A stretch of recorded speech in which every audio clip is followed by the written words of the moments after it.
A few moments later. Baking soda মানে cornflour 2 স্পুনে 3 spoon দিলাম।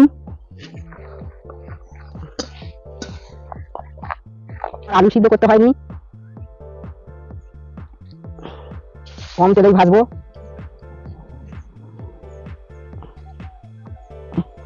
ভাবে কেটে যায় দেখুন, দেখুন একদম নরম হয়ে সিদ্ধ হয়ে গেছে, কি সুন্দর কেটে যাচ্ছে দেখুন, দেখতে পাচ্ছেন তো? আমাদের গ্যাস না পয়সা নেই তো, তাই আমাদের যে বাঁশ পাতার জ্বালায়, এই যে পাতার জালে যে বাঁশ পাতা, এই বাঁশ পাতার জ্বালায় আমাদের রান্না করতে হচ্ছে। যাই হোক, আমাদেরকে সাপোর্ট করো। আমার ছেলেটা যত বড় হচ্ছে দিন দিন ওর বায়না যেন বেড়েই চলেছে। এই তো সেদিনের কথা। মা মা ও মা, কি হবে, কি হয়েছে? দাঁড়া যাচ্ছি। ও মা, জানো আমার না আজকে আলুর চপ খেতে খুব ইচ্ছা হচ্ছে। লেবুকার দোকানে আলুর চপ খুব সুন্দর বানায়, তো সেদিনে কিনেছিলাম, হেভি লেগেছিল। দামটা একটু বেশি, 7 টাকা করে দাম প্রায়। তো যাই হোক, ভাবছি আজকে তোমার জন্য একটা কিনবো আর আমার জন্য একটা কিনবো। কি, তুই আলুর চপ খাবি? তোর নয় সব সময় পেটের সমস্যা, তারপর তেলে আছে ট্রান্সফ্যাট এবং কোলেস্টেরল। বছর আগে ফুড পয়জনের কথা ভুলে গেছিস? উফ, মা ও মা, কি রে, কি হয়েছে? কি হয়েছে? আমার পেটে খুব যন্ত্রণা হচ্ছে। কেন? ওই মেলাতে গিয়ে একটু জিলিপি খেয়েছিলাম, তাহলে পেটে যন্ত্রণা হচ্ছে। কি হয়েছে বুঝতে পারছি না, ফুড পয়জনিং হয়ে গেল মনে হয়। বললে তো কথা শুনবি না। চোখে ধোঁয়া দেখছি, কি দেখতে পাচ্ছি। চল চল, ডাক্তারখানা নিয়ে যেতে হবে হয়তো। হ্যাঁ চলো চলো। না না, আর খাবো না। উফ, ও খেলে মনে হয় সেই ফুড পয়জনিং হয়ে যাবো। আমি আর খাবো না। না, আমি একটা জিনিস নিয়ে আসছি, কি আনবে? দেখ না কি আনি। এই দেখ, এটা কি করবে? এটা হুম, এটা এই নিয়ে এসছি ভেস্টিজ অ্যাসোয়ার্ডের রাইস ব্র্যান অয়েল আচ্ছা তেল। আচ্ছা। আর ওইটা কি? এটা আলু আলু ওইটা এটা কি করে এরকম ভাবে? ওইটা চপ বানাবো। টাকা টাকা করে কেটে ধুয়ে নিয়ে এসে লবণ মাখিয়ে রেখে দিয়েছি। আলু চপ খাওয়া আমার তো পেটে গন্ডগোল হবে। আরে বাবা, এমন আলুর চপ বানাবো সেটা খেলে তোর কোনো ক্ষতিও হবে না, স্বাস্থ্যেরও উপকার হবে, এবং খেতেও তো ভালো লাগবে, এবং তোর স্বাদও পূরণ হবে। তাই নাকি? হ্যাঁ, আর লেবুকার দোকানের মতো হবে তাই? ওর থেকে ভালো হবে, এবং আলু সিদ্ধ ঝামেলা ছাড়াই আলুর চপটা বানিয়ে দিচ্ছি তোর। তাই না? দেখ না কি করি। হ্যাঁ চলো দেখি কিরকম ভাবে বানিয়েছো আলু চপটা, বন্ধুদেরকে দেখাই। বন্ধুরা আলু চপটা কেমন ভাবে বানিয়েছি তোমরা দেখো, লাইক কমেন্ট করো, ছোট রাখো আমাদের। চলো দেখে আসি আমার মা আলু চপটা কেমন ভাবে বানিয়েছি। চল চল, ওরা তো চলো, ওরা চলো। সিদ্ধ করে অনেক হচ্ছে অনেক দিনের তেল পড়ে থাকে, সেই সব তেল দিয়ে তো বানায়, আর আমি তো খাঁটি তেল দিয়ে বানাচ্ছি, বুঝতে পারছিস না?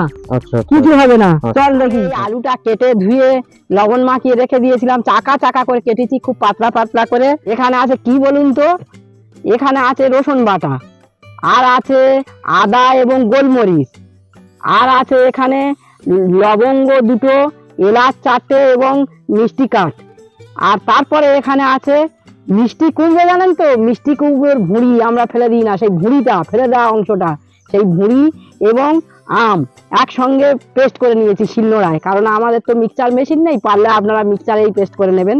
এইগুলো দিয়ে এমন একটা আলুর চপ বানাবো, আমার ছেলে খেয়ে ধন্য ধন্য করবে। দেখতে থাকুন আমি এবার কি করে বানাই। এতে নিয়েছি অল্প পরিমাণে বেকিং সোডা, অল্প পরিমাণে কর্নফ্লাওয়ার, অল্প পরিমাণে লবণ, অল্প পরিমাণে মৌরির গুঁড়ো, এবারে দেব বেসন। আমি এই চামচ মেপে দিচ্ছি।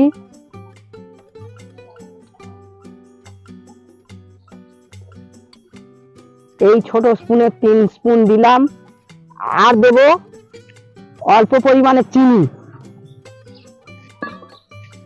এবার একটু নেড়ে নেব, এটা খেতে নেব, জল একটু পরে দেব।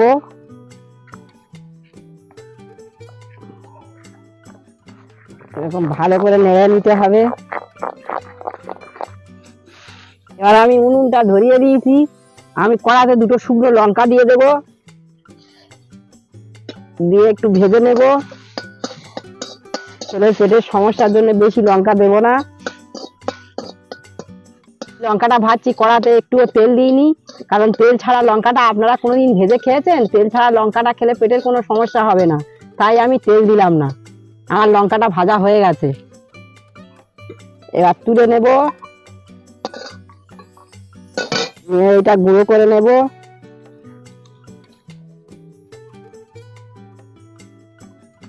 এইটা দিয়ে দেব গুঁড়ো, একটুখানি কাশ্মীরি লঙ্কার গুঁড়ো দিলাম। এবার এটা মাখিয়ে নেব ভালো করে।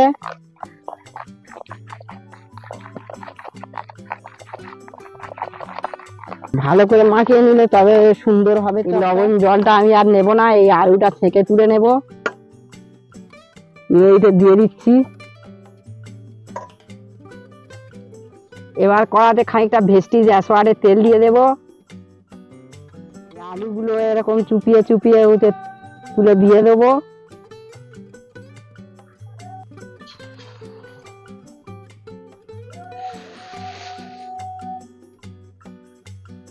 দেখুন আমার আলু সিদ্ধ করতে হয়নি।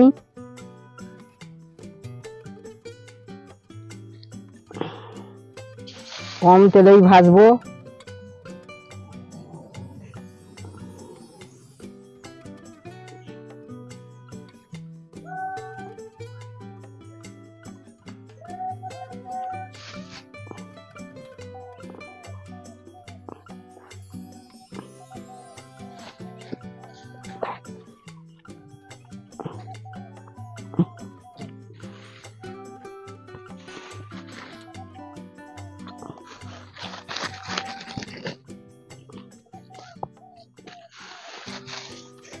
আমি এটা উল্টে দেব।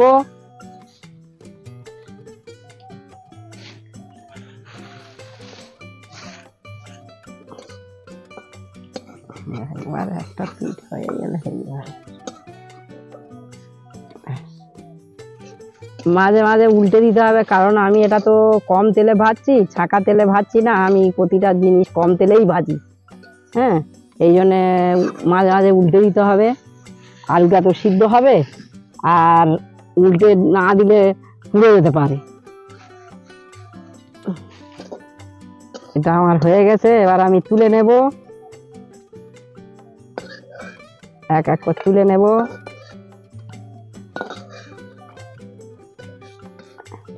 এই দেখুন বন্ধুরা, আমি যে আলুর চপ বানিয়েছি, সিদ্ধ আলুর ঝামেলা ছাড়াই আলুর চপ বানিয়েছি।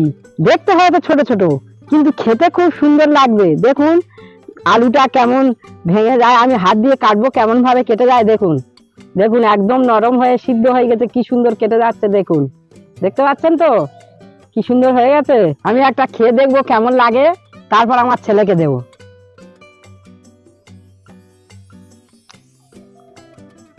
হ্যাঁ, খেতে তো খুব সুন্দর লেগেছে, গালে যেন গুলে যাচ্ছে, টক টক মিষ্টি মিষ্টি ঝাল ঝাল, খুব সুন্দর লেগেছে। এ বাবু, হ্যাঁ চলা চলা, এই দেখ খেয়ে দেখ কেমন লেগেছে, খেয়ে বন্ধুদের কাছে শেয়ার কর। বন্ধুরা একদম অসাধারণ আলু চপ তো হারমানি দেবে বন্ধুরা। তো তোমরা আমাদের সঙ্গে থাকো, লাইক কমেন্ট শেয়ার করো। আমরা অনেক কষ্ট করে আমার রান্না করছে, আমিও মার সঙ্গে আছি। দেখা যাচ্ছে বন্ধুরা, এই দমা হচ্ছে, দমার জ্বালায় অনেক কষ্ট করে আমরা ভিডিও করি। বন্ধুরা তোমাদের সঙ্গে থাকো, লাইক কমেন্ট করো, শেয়ার করো। রাশনের পয়সা নেই তো, তাই আমাদেরকে বাঁশপাতার জ্বালায়, এই যে বাঁশপাতা, এই বাঁশপাতার জ্বালায় আমাদেরকে রান্না করতে হচ্ছে। বন্ধুরা যাই হোক, আমাদেরকে সাপোর্ট করো, অনেক অনেক ধন্যবাদ। আমাদেরকে সাপোর্ট করে এরকম হবে।